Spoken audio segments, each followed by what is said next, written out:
In the previous lesson, we spoke about the printing of Tanya and the tremendous impact that this had on the entire Hasidic community and how it uplifted the entire Hasidic community.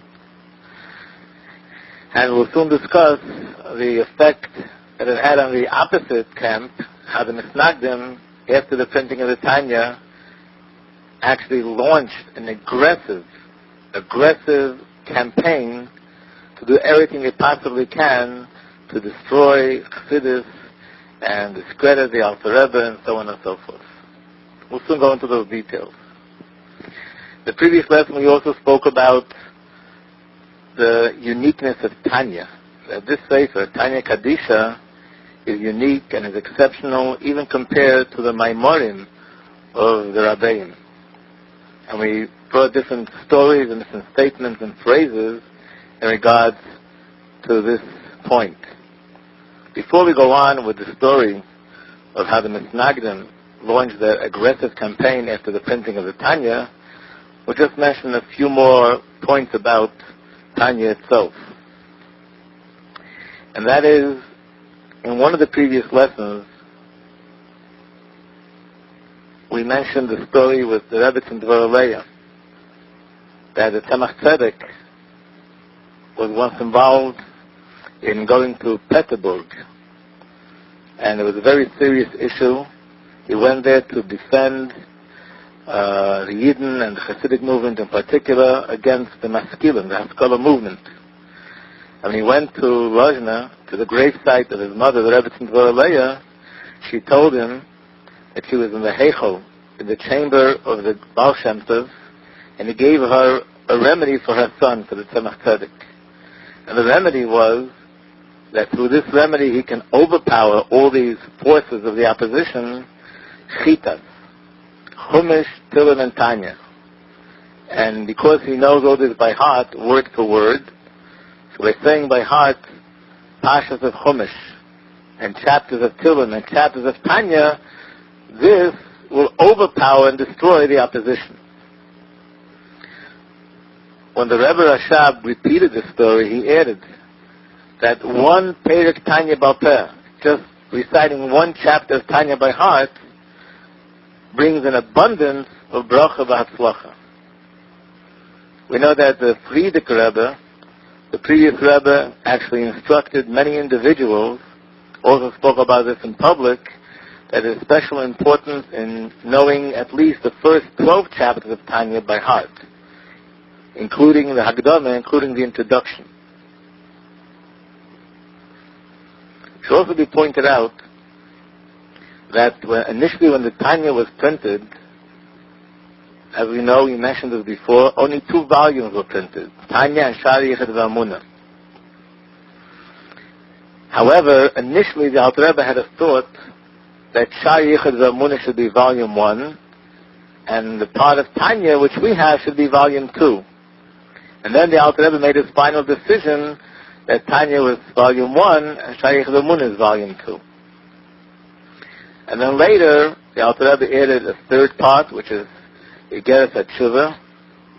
And after the Alter Rebbe's Histalkus, the sons of the Alter Rebbe, meaning the Mittel Rebbe and the 2 other sons of the Alter Rebbe, they added the letters, which is the 4th and 5th volume of Tanya. Sometimes when we talk about Tanya, it's considered that it has 5 volumes. So Igeres HaKodesh is volume 4, and Kuntas Achron is volume 5. Sometimes we find that the Rabbeim speak about Tanya that it has 4 volumes, which means Igeres HaKodesh is volume 4, and the Kuntas Achron is not considered a separate volume, but an extension of Igeres HaKodesh. So the Frierdiker Rebbe once said that the 4 volumes of Tanya, the Alter Rebbe wrote, and they correspond to 4 Chalokim of Shulchan Aruch. So just like in Shulchan Aruch there are 4 volumes, that's how there are 4 volumes in Tanya. And the 4 volumes in Tanya, they correspond to the Shulchan Aruch in the exact same order. The first volume of Tanya corresponds to the first part of Shulchan Aruch, Chaim, and so on and so forth. There are many, many more phrases, stories, and statements about Tanya that would show us the idea that Tanya is absolutely different and unique and exceptional, even compared to all other Maimarim of Chassidus. And therefore, when the Tanya came out, it was a tremendous inspiration for the Chassidim. It attracted many new Chassidim, but then there were those that it affected the other way. They launched an aggressive campaign against the Alter Rebbe and against Chassidus. In those days, as we mentioned before, the primary figure who was used in this war more than anyone else was the Vilna Gaon. He was the greatest Torah scholar in the Misnagdisha circle, and therefore his word was holy to everyone, and all those people who had invested interest in machlokes and they wanted to see this war go on, they tried everything they possibly can to involve the Vilna Gaon and to bring him into making statements how the Chassidim have to be persecuted, and in that way get everyone involved in these kind of activities. The one thing they did was, when the Tanya was printed, as we mentioned before, they made false copies. They brought one of these false copies before the Vilna Gaon, and when he saw what is written there, in the false version, naturally it was falsified in a way that it should appear as if the Alter Rebbe is writing things against the basic principles of Jewish belief, and he came out with a horrible verdict about, God forbid, burning the Sefer. There were also things the Alter Rebbe wrote in reality, and he was against that too. One of them is about the concept of les asar ponim minei. In Chassidus, the Alter Rebbe explains in Tanya that when it says in Zohar, les asar ponim minei, means there's no place in the world that's void of Hashem. And Hashem's presence is absolutely everywhere. Which means even in a place which is a holy place, not only in a place which is a holy place, but even in a place which is not holy, it cannot exist. And it cannot be an entity without Hashem's presence there. The only difference is, in some places Hashem's presence is in a revealed state, and the things that are not holy and not kosher, Hashem's presence is there in a hidden way. The Vilna Gaon was against this concept. And he was saying that there are places where Hashem is not really found there, because it's inappropriate for Hashem to be in such a low place. And because of this, he also came out against the Alter Rebbe, saying that if you say the Eibishter is everywhere, that's something which is degrading Hashem. But the Alter Rebbe explains that this is not true. The opposite is true. So actually the Vilna Gaon came out with different statements against the Chassidim, the Alter Rebbe, and in particular the Sefer HaTanya. And when this happened, the Chassidim in the city of Vilna begged the Alter Rebbe that perhaps if he would only come to Vilna and debate with the Vilna Gaon on these subjects, it would be clear to the Vilna Gaon that the Alter Rebbe, what he wrote is correct. And by doing this, the machlokes, the fight would finally end. Alter Rebbe wrote back a letter, a long letter, but this letter is documented, and Alter Rebbe writes basically that I made an attempt, together with Mendel Haradoka, to meet with the Vilna Gaon, and 2 times he closed the door on us, wouldn't speak to us. And the people in his community begged and pleaded with him, tried to persuade him to meet with us, and he wouldn't meet with us. He was set on his ways, and he wouldn't hear what we had to say. And after that, we went to the city of Shklov. We thought we'd meet with the Goinim of Shklov. Initially, they agreed to meet with us. And then, when they saw that we are going to have the answers to all their questions, they changed their minds. So we see that these are people that made up their minds, and they're totally closed-minded, they would not hear of anything, would not debate. And therefore, the Alter Rebbe said, there's absolutely no purpose in meeting and speaking, because once a person has that kind of attitude, you can't go anywhere with it. In fact, the Alter Rebbe said, the famous quote, that just like it's a mitzvah to speak to someone when he knows he's going to listen to you, it's equally a mitzvah not to speak to them when they know they're not going to listen to you. And then another thing happened. There was a rumor that the Vilna Gaon actually stepped back from his previous approach, from his previous attitude, and he's no longer against the Chassidim. This rumor spread, and they brought this rumor to the Vilna Gaon. And because of this rumor, the Vilna Gaon came out with an open statement. He wrote a letter that he is against the Chassidim and that everybody should persecute the Chassidim. And two of his closest students traveled from city to city publicizing this letter. Personally, they traveled as his emissaries. Initially, nobody knew where the rumor came from, but eventually it was discovered that the rumor came from the Misnagdisha camp. As we said before, there were people, especially those who were the activists and those who were invested totally in this war. They thrive on machlekes, and they were very upset that the Vilna Gaon hadn't come out for a while with an open statement against the Chassidim. So they created this rumor in order to provoke the Vilna Gaon. By making a rumor that he changed his mind, he'd have to come out openly and come out against the Chassidim. And naturally, as a result of this, they accomplished what they wanted, and that is to fan the fires of machlekes and make the machlekes, the fighting, even worse than it ever was before.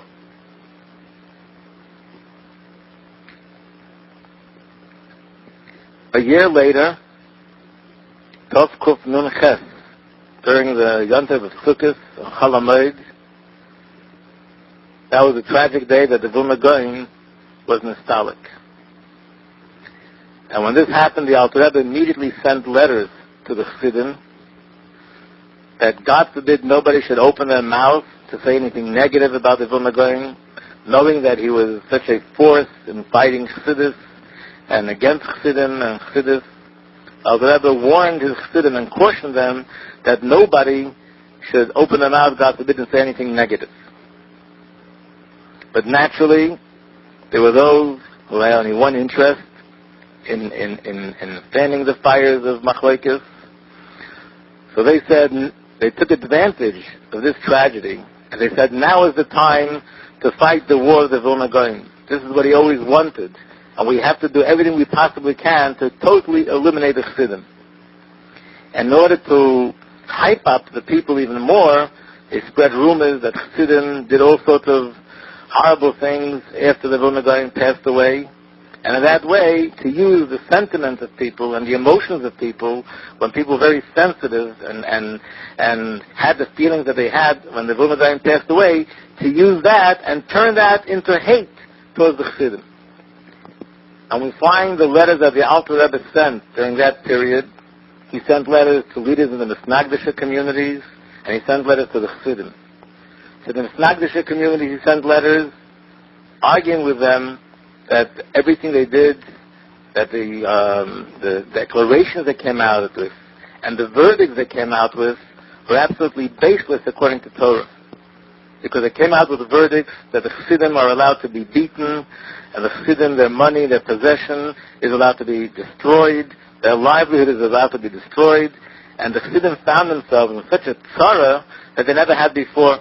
Literally, Chassidim were beaten in the streets, and their possession was destroyed. Many people, their livelihood was destroyed, and it was all based on these verdicts. And the Alter Rebbe wrote to them that according to Torah, when you give out a verdict that involves the life of another person, under no circumstances may that verdict be given based on testimony of only one side. You must have both sides in front of the Beis Din. Both sides have the right to bring their proof and their witnesses, and only then can you make a decision. And in this case, all these Misnagdisha Batei Dinim, all the courtrooms of the Misnagdim, they gave their verdict without speaking to Chassidim, without giving a Chassid a chance to stand up and to defend themselves, and without even hearing any witnesses of saying anything in defense of the Chassidim. And the Alter Rebbe said there are definitely tens and thousands of people that are not Chassidim, and they could testify in the court that the Chassidim are really God-fearing Jews. And all the accusations are false accusations. So these are the letters Alter Rebbe sent to the Misnagdim. And he also sent letters to the Chassidim cautioning them and warning them that they should not retaliate. Even though they're suffering horribly from their brothers, Nevertheless, they shouldn't, God forbid, follow and do the same thing that the Misnagdim are doing, and they should contain themselves and basically just go on with their work of serving Hashem and teaching Chassidus and spreading Chassidus, and not get involved in fighting with the Misnagdim.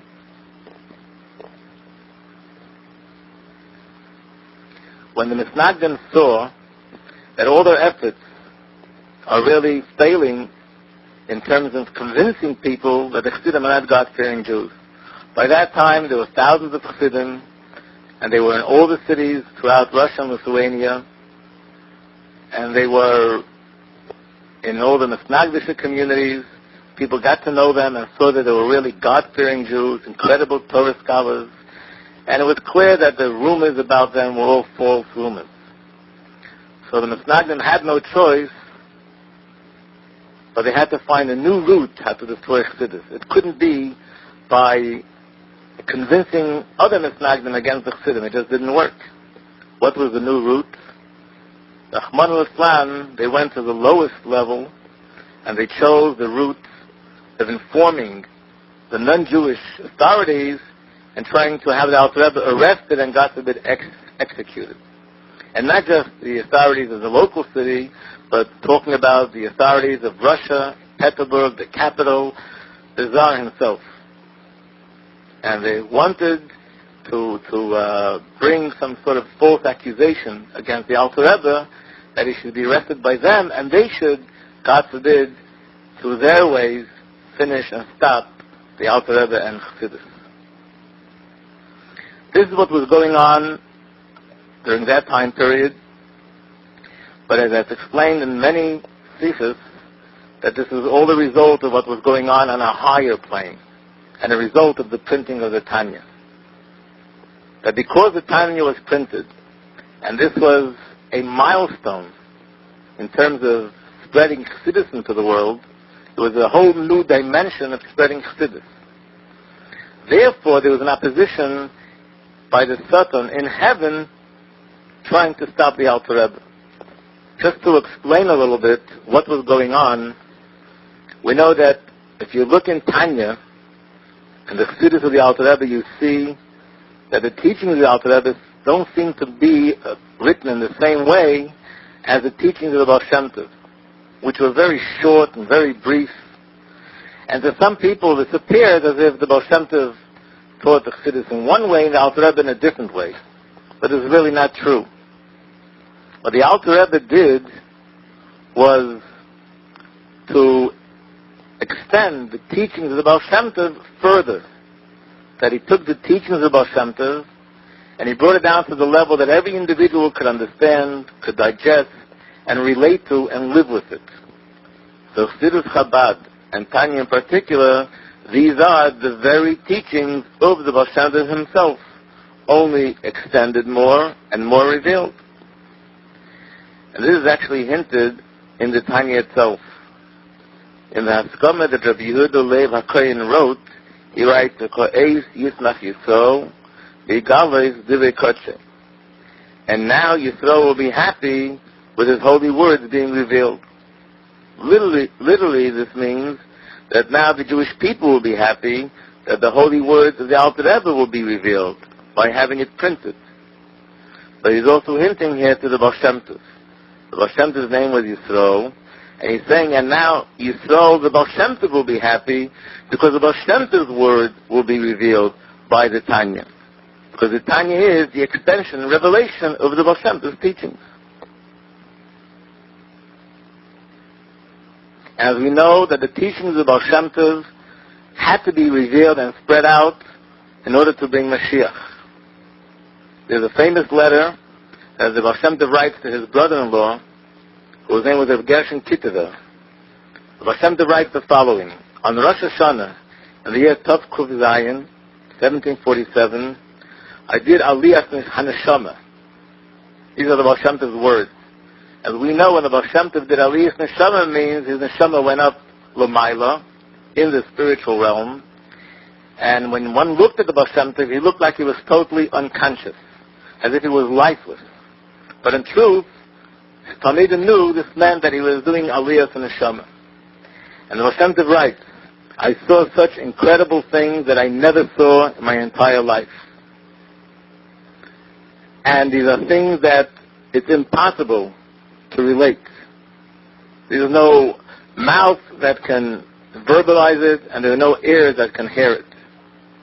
And as I was returning, coming back down, I passed through Gan Eden HaTachten, and I saw a lot of neshamas there. I saw people who are still alive in this world, obviously tzaddikim who are up there, and I saw people who passed away, people that I knew and people that I didn't know.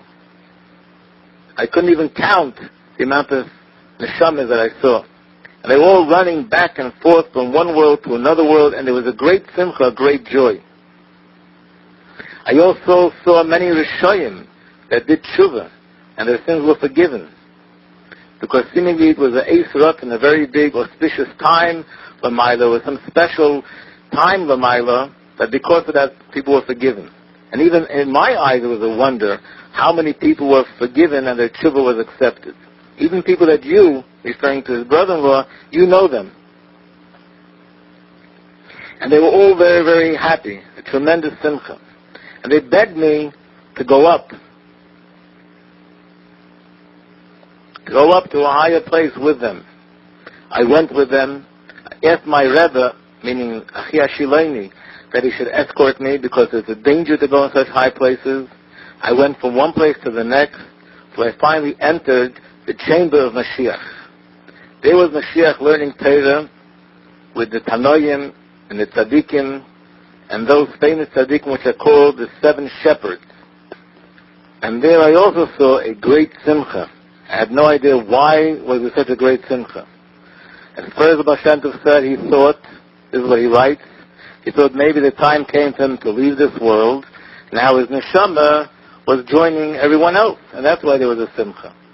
But he was informed, no, he's still going to be alive, and there is great pleasure in heaven from the work that he does here on earth, and his neshama will descend, go back down to this world. Then he approached Mashiach, and he said to him, Eimasai Kosimar, when will you come? And Mashiach answered him, when your teachings and the wellsprings of Chassidus will spread out to the entire world. Your wellsprings will spread out to the outside. These famous words of Mashiach state clearly that the Baal Shem Tov not only was supposed to teach Chassidus and spread Chassidus, but this is what will bring the redemption to the entire world. And therefore, it's not just important and significant, but this is something which relates to the entire creation, to the whole universe, the necessity for Chassidus to be spread out as much as possible. So when the Alter Rebbe printed the Tanya, which is Chassidus Chabad, this wasn't just the printing of a sefer, but this was expanding, spreading out, and furthering the teachings of the Baal Shem Tov, that it reached a milestone. The Alter Rebbe now took the teachings of Baal Shem Tov to a new dimension. That now the teachings of Baal Shem Tov was brought down to the level that every single person could relate to it, digest it, and understand it logically. That's what Chabad is all about. And therefore, the Samach Mem, the angel in heaven, which is the prosecutor, also launched, in fact, that's where it all began, launched an aggressive fight against the Alter Rebbe and against the spreading of Chassidus. And as a result of that, the arrest of the Alter Rebbe took place. There was a campaign against the Alter Rebbe here on this world, and the Alter Rebbe was arrested. In fact, when the Alter Rebbe was freed from jail on Yitzhak Kislev, and the next lesson will go into all the details of this story, the Mittel Rebbe then was sitting together with all the Chassidim, and they were celebrating, they were bringing together, and he said, when the Alter Rebbe printed the Tanya, for 2 years, the Samach Mem was doing everything he possibly can, and being mekated on the Alter Rebbe to stop the Alter Rebbe from spreading Chassidus. And he said the Alter Rebbe knew about this, and he accepted upon himself anything, even Yisurei Nisa, Rahman al-Islam, the worst kind of suffering, but providing one thing, that his Sefer, Tanya, will be received by the Jewish people, and as a result of it, knowledge of Hashem and fear of Hashem will be increased amongst the Jewish people.